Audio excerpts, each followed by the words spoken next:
අපි කතා කරන්නේ ලෝකයේ තුල ඇති වඳ වී යන ශාකයක් වන බයෝබැබ් ශාකය ගැනයි.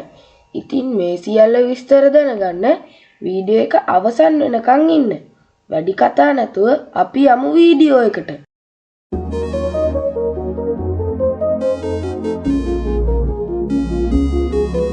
මෙය වඳ වී යන ශාක කොට්ටාසයට සීමා නොකර අපට මේ පුරාණ ශාක වර්ගයක් ලෙසද නම් කරන්න පුළුවන්.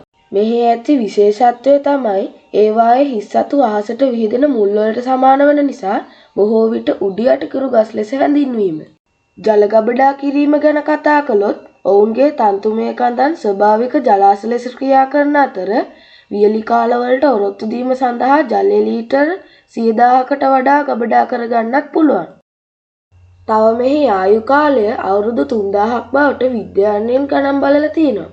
ඒවායේ පළතුරු විටමින් C බහුල ආහාර වන අතර ශාකයේ පොත්ත ලණු හා දැල් සඳහා යොදා ගන්නවා.